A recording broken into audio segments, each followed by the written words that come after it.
The vegetation of India. Our subcontinent has been affected worst by human influences since long times. Due to this, climax formations are very much altered or destroyed for agriculture and other similar purposes.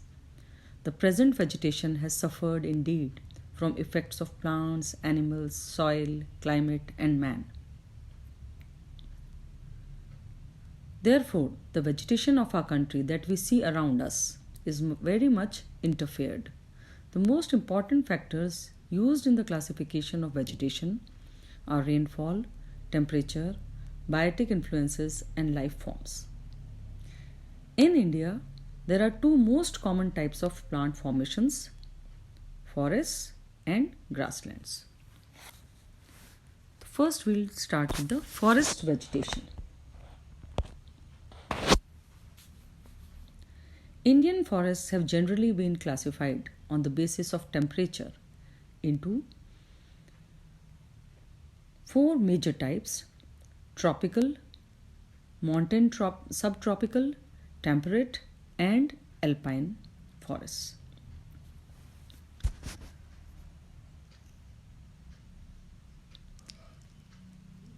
Other classification is tropical rainforest, tropical deciduous forest, tropical thorn forest and scrubs, montane forests, and mangrove forests. So let's discuss the tropical forests. Common in the warmer plains ranging from very dense multi-storied of diverse trees, shrubs and lianas, woody climbers, in areas of high rainfall to dry scrub jungles of thorny bushes in isolated patches in dry areas. The tropical forests can again be divided into moist tropical forests and dry tropical forests.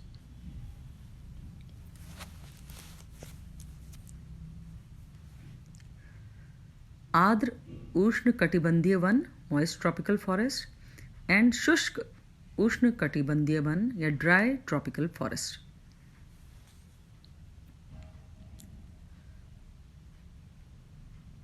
On the basis of degree of wetness, the moist tropical forests are again divided into tropical wet evergreen forest, tropical moist semi-evergreen forests,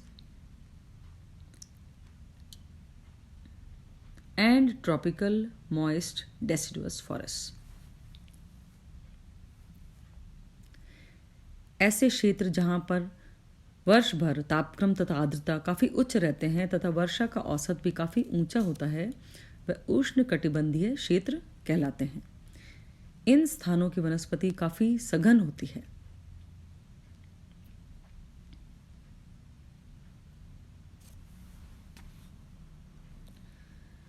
The tropical wet evergreen forests, where annual rainfall is over 250 centimeters, they occur in West Coast, Assam, Bengal, and Andaman Islands.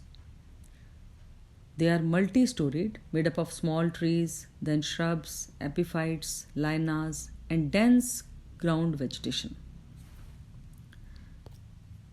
The dominant members are such trees as Dipterocarpus, Artocarpus, Mangifera, Emblica, Michaelia, Legestromia, and some climbers.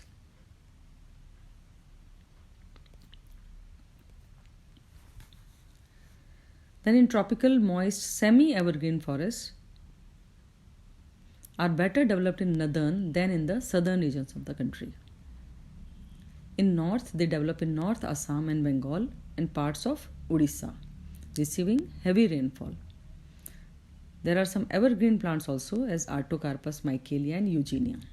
The deciduous trees are Terminalia, Terramelis, and Shorea. Then come the tropical moist deciduous forests.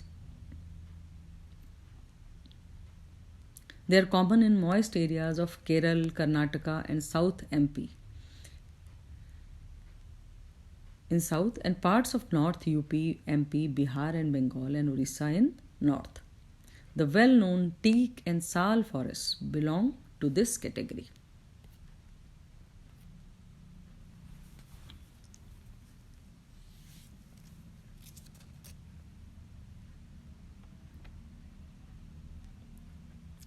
आर्द्र उष्ण कटिबंधीय सदाबहार one. इन वनों को उष्ण वर्षा one भी कहते हैं क्योंकि इन वनों में वर्षा की अधिकता 250 सेंटीमीटर से भी अधिक पाई जाती है। इसी कारण इनमें वृक्ष सघन रूप से उगे रहते हैं।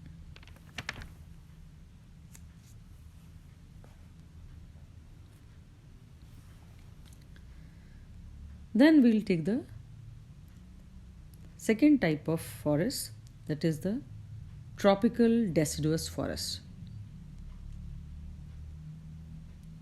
These are again of two types, moist and dry. The dry tropical deciduous forests are found in Punjab, UP, Bihar and Orissa in regions which are neither wet nor too dry.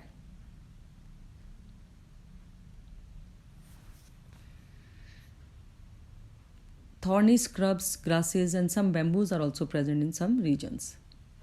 In Punjab and West UP forests, Anogenesis, Latifolia, Acacia, Catechu, Terminalia, Tomentosa, Boswellia, Serrata are dominants. Forests of Shorea robusta are also found as scattered in the wet areas.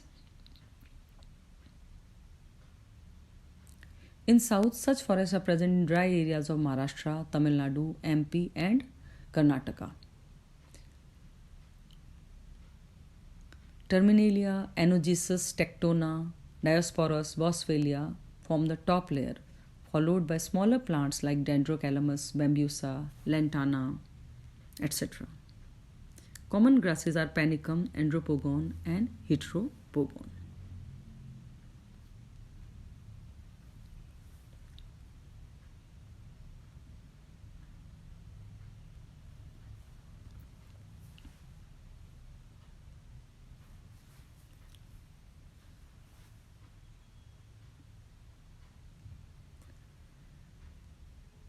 Then we'll discuss the montane subtropical forests.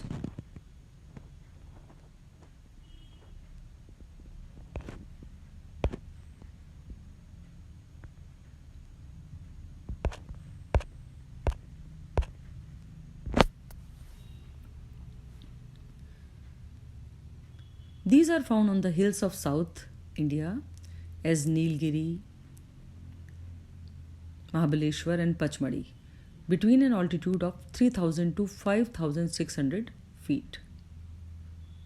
These are cooler than the tropical and warmer than the temperate forests. In southern parts, the common trees are Eugenia, Canthium, Mangifera, Ficus, and the climbers like Piper, Neetum, Smilex, etc. The northern areas have tall trees. In eastern Himalayas, due to higher humidities, bamboos and many epiphytes, including orchids and ferns, become abundant. Most of the trees are evergreen. The floristic description of eastern and western Himalayas has already been discussed in the phytogeographical regions.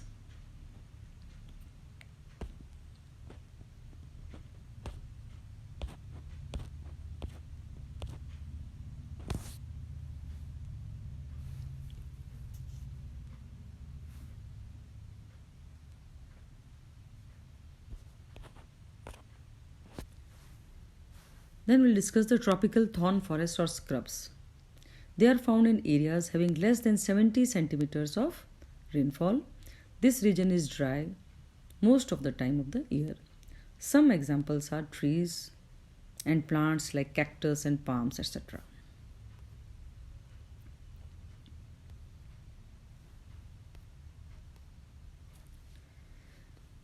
Then comes the next type, that is the mangrove forest. They are found in the deltas like the Sundarbans Delta in West Bengal. The roots of these plants are submerged in water. Trees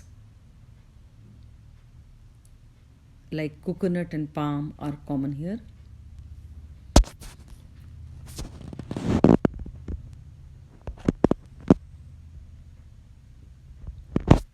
Then we'll discuss the temperate forests.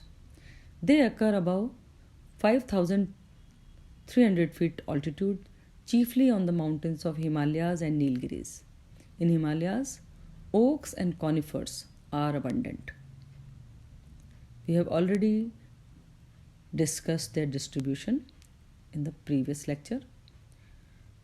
The oaks form relatively stable evergreen pure stands.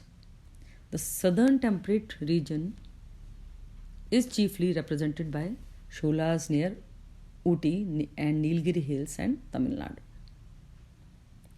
The forests are very dense with extensive growth of grasses and evergreen tall trees like Balanocarpus, Artocarpus, etc.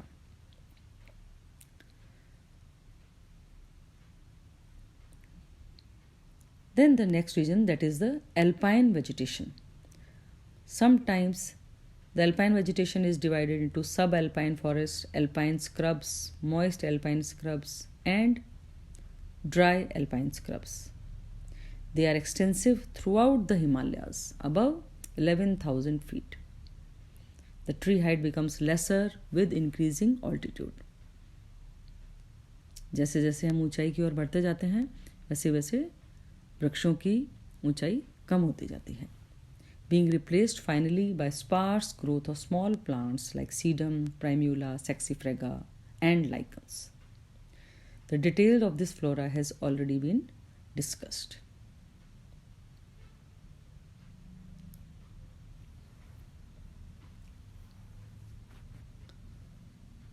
So that was the forest vegetation. The other form is the grassland vegetation. In India, natural grasslands are hardly present. Most of them are maintained in their present seral stages due to biotic influences. Thus, grasslands are not climax formations but have developed secondarily by the forest destruction. The two major factors that resulted into secondarily development are edaphic and biotic. The grasslands of India are of three major types. Xerophilous, which occur in dry regions of northwest India under semi-desert conditions. Then Mesophilous, which is known as savannas, which are extensive grass flats typical of moist deciduous forest of Uttar Pradesh. And the third category is Hygrophilous, called as wet savannas. All these are being controlled under biotic influences.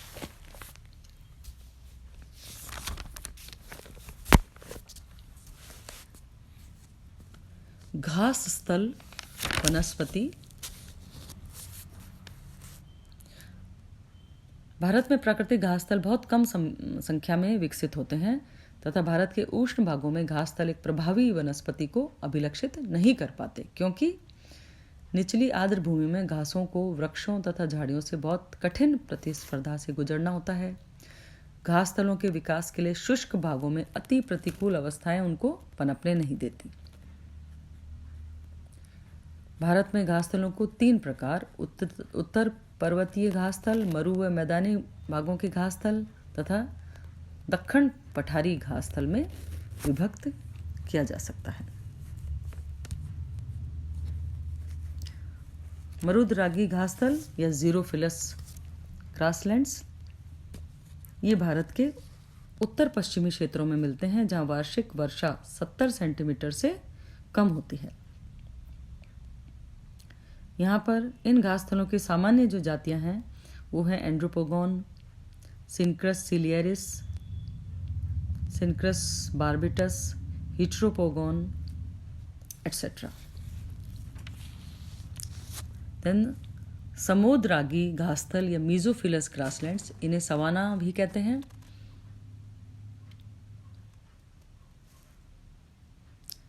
ऐसे विरल one को जिसकी भूमि पर घास का घना आवरण हो, साथ साथ में कुछ वृक्ष तथा झाड़ियां भी लगी हुई हों, को सवाना कहते हैं।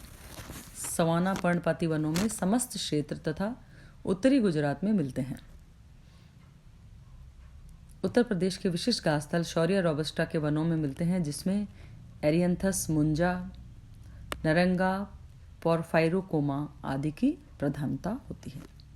और तीसरे प्रकार के हैं जलोदरागी घास स्थल या हाइड्रोफिलस ग्रासलैंड्स। इन्हें नम सवाना भी कहते हैं क्योंकि ये बहुत ही नम मृदा में अनुकूलित होते हैं।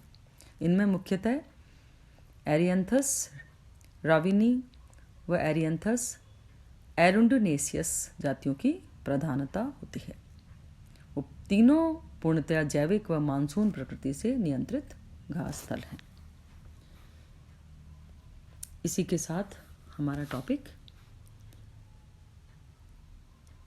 नेचुरल वेजिटेशन ऑफ इंडिया समाप्त होता है।